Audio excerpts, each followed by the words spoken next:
Halo semuanya, selamat datang di sesi bedah taktik kita. Langsung aja kita mulai. Hari ini kita bakal ngebongkar habis-habisan gimana Aston Villa benar-benar melumpuhkan Freiburg buat ngunci gelar Europa League. Ini bukan sekedar kemenangan biasa loh, ini sebuah masterclass taktik yang wajib banget kita ulas dari kacamata analis sepak bola profesional.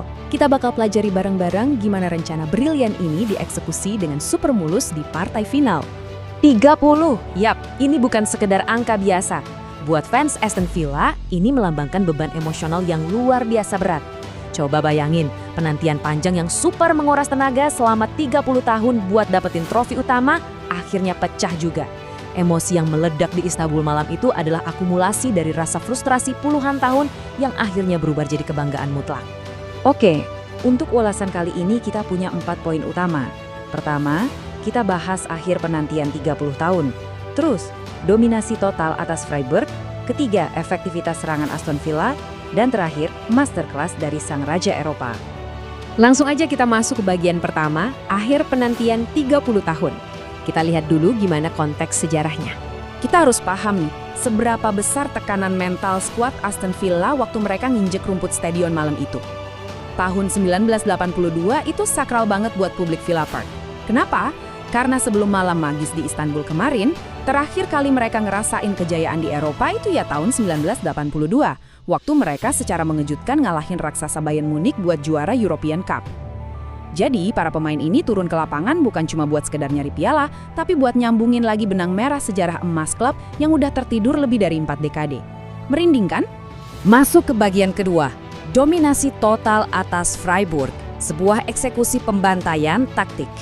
Tapi sepak bola di level ini kan gak cuma soal emosi dan sejarah ya. Kalau kita lihat data aslinya, kelihatan banget ada perbedaan kelas yang jomplang.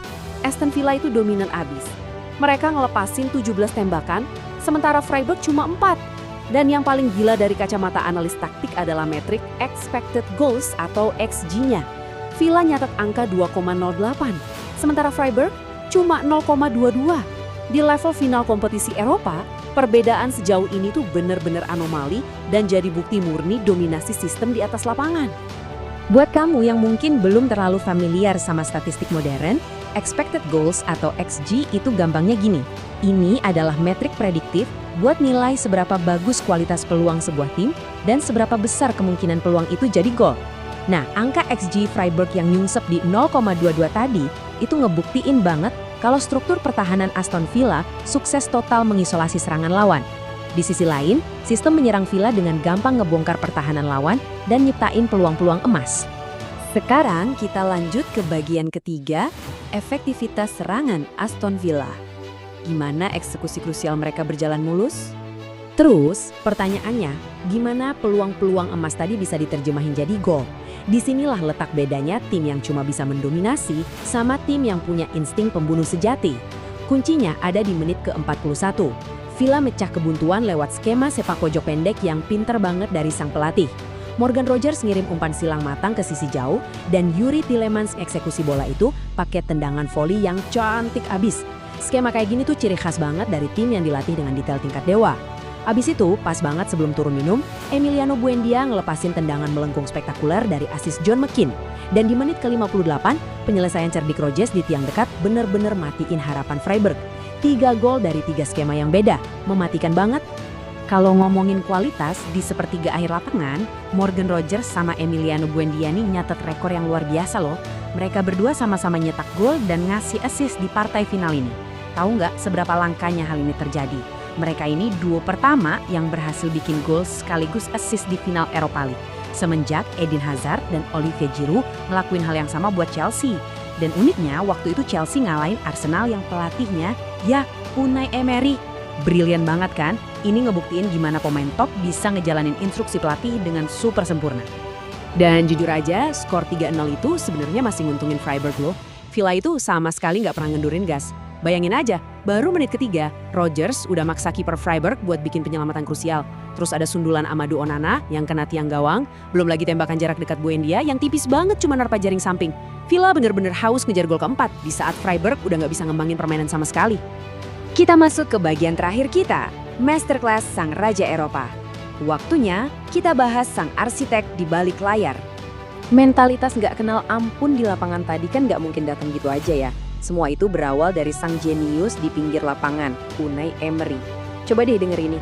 Dari 11 final turnamen besar sepanjang karirnya, dia menang 9 kali. Ini rekor yang bener-bener nggak masuk akal buat era sepak bola modern yang super ketat. Di saat manajer lain mungkin panik atau ngerasa tercekik sama tekanan partai final, Emery malah berubah jadi monster taktik. Dia tahu persis gimana nyiapin mental tim dan mendikte jalannya pertandingan. Rekam jejaknya di kompetisi Eropa udah nggak ada lawan. Dengan gelar terbaru ini, total Emery udah ngoleksi 5 trofi Europa League. 3 kali juara bareng Sevilla, 1 bareng Villarreal, dan sekarang 1 buat Aston Villa. Fakta krusial yang wajib kalian catat nih, Unai Emery sekarang resmi nulis namanya dalam sejarah sebagai manajer pertama yang berhasil ngangkat trofi Europa League pakai 3 klub yang beda. Ini bukti valid kalau metodologi kepelatihannya itu fleksibel dan bisa sukses di berbagai kultur sepak bola. Dan yang bikin makin spesial, laga di Istanbul ini bukan cuma soal trofi. Kemenangan ini jadi kemenangan ke-108 Unai Emery bersama Aston Villa. Ini mutlak mecahin rekor kemenangan terbanyak dia di satu klub sepanjang karir manajerialnya loh. Harmoni antara visi Emery, dukungan manajemen Aston Villa, dan komitmen para pemain bener-bener nyiptain mesin tempur yang susah banget buat dikalahkan. Ada satu kutipan keren banget dari Fotmob yang ngerangkum karakter Emery dengan pas. Bunyinya kira-kira begini. Emery mungkin menepis julukannya sebagai Raja Europa League sebelum kick-off, tetapi tidak ada yang bisa membantah kredensialnya. Sikap humble dan rendah hati di depan media itu emang ciri khasnya Emery banget. Dia nggak butuh pengakuan lewat kata-kata, dia biarin taktiknya di atas rumput yang ngebuktiin segalanya. Kejeniusannya benar-benar terpancar dari cara timnya mengeksekusi sistem. Nah, dari semua bedah taktik tadi, saya mau ninggalin satu pertanyaan pamungkas buat kalian pikirin. Berdasarkan semua dominasi statistik, adaptasi taktik, dan sejarah gila yang udah dia ukir, apakah Unai Emery secara tak terbantahkan adalah manajer turnamen Eropa terhebat di era modern? Rasanya kok susah ya buat nggak setuju? Gimana menurut analisa kalian sendiri? Saya pribadi sih antusias banget nungguin kejutan apalagi yang bakal dibawa pelatih jenius ini ke depannya. Terima kasih banyak udah nyimak ulasan taktik kali ini. Terus nikmati keindahan strategi sepak bola dan sampai jumpa di ulasan kita selanjutnya.